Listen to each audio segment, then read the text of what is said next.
Oye, Matilda, ¿qué fin de semana tienes que dar?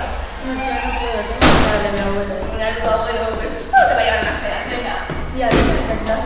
En el País Vasco, vasco. ¿Por qué dices eso, tía? ¿Por los vascos?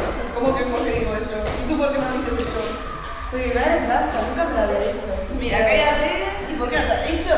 Pues no sé, creo que se avergüenza de ser vasca. Es normal, a mí también me avergonzaría. Y pensar que tú eres medio vasca, ya, túrate los cojones. Ay, ya las vascongadas, diré.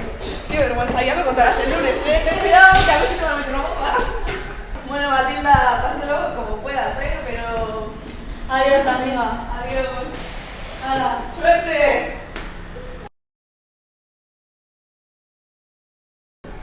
Hola, perdona, ¿sabes dónde está la funeraria? Soaz eskerrerantz eta kosta bat igo. Perdona, no se espera. Me suenas muchísimo. ¿De dónde eres? De Andalucía. ¿Puede que te llames Matilda? Sí. ¡Que yo soy Goyart! ¿Te acuerdas de mí? Sí, cuando éramos pequeñas. ¡Qué fuerte! Hacía años que no nos veíamos. Sí. Pues ven, vamos a actualizarnos un poco. Venga.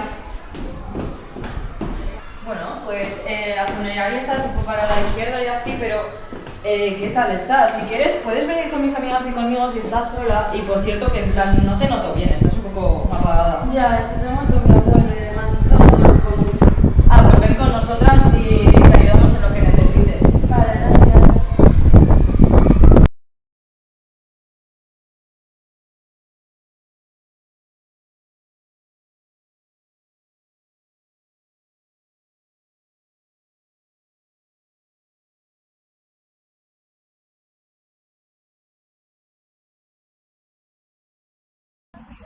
Hau da, Guggenheima bakarrik daude hiru munduan horregatik da hain garrantzitsua. Eta hortik dago pupia, orain ikusiko duguna. Hau da pupi txakurra eta ikusi ahal duzunez lorez egindako txakur bat da eta hilabetero loreak aldatzen dira. Hau da Iberdrola dorrea, Izuzaki eraikinekin Bilboko eraikin altuenetariko bat da. En Euskal Herria, otro deporte que se hace mucho aparte del escupillota es arraun, que significa remo, y aquí en Bilbao un equipo es el Deusto Arraun Taldea. Hemen Euskal Herrian hainbat ekipo daude, baina Bilbokoa atletik da, eta hau da bere zalea, San Mamés.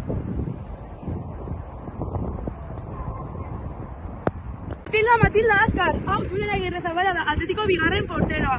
Kaixo, Julen, nire lagun Andaluziakoa da. Egin alduzu galdera batzuk mesez, ezkiago de Euskal Herriari buruz gauza batzuk erakusten. Noski baietz. Zer pentsatzen duzu dela atletiken egotea? Hau familia bat da eta oso arro nago egotagatik. Eta euskalduna zara, ez da, zer pentsatzen duzu? Arro zaude?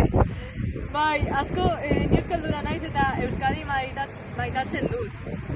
Eskerrik asko denagatik, Julen, beste batean eta bertu final batean penalti bat urditzen baduzu. Agur! Agur! Orain salbeko zubien Matilda.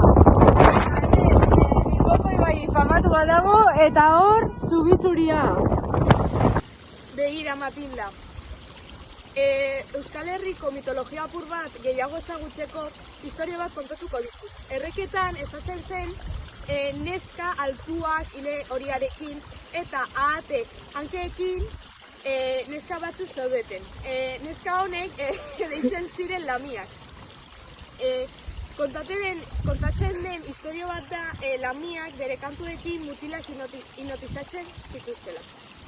Mitologiarekin jarraitzeko orain azalduko dizut beste pertsonai ospetsuetako historiak eta bere bizitza eta hori. Begira, Matilda, orain Tartaloren historia ikusiko dugu.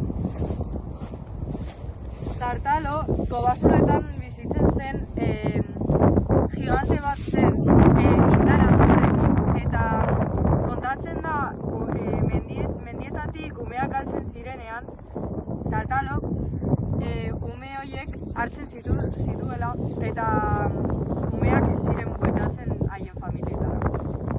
Euskal mitologian pertsonairik garrantzitsuena Mari da, hau da, zorgin bat, esaten da mendi guztietan kobazulo bat duela, eta garrantzitsuena Anboton dago. Horregatik esaten da, la dama de Anboto, al Anboto Agotoko Mari. Hemen ez daukagu Papa Noel, hemen daukagu Olentzero Eta Mari Domingiz. Bi pertsonai hauek egiten dutena da, abenduaren 24an gauean joaten dira asto baten gainean Euskal Herritik opariak ematen.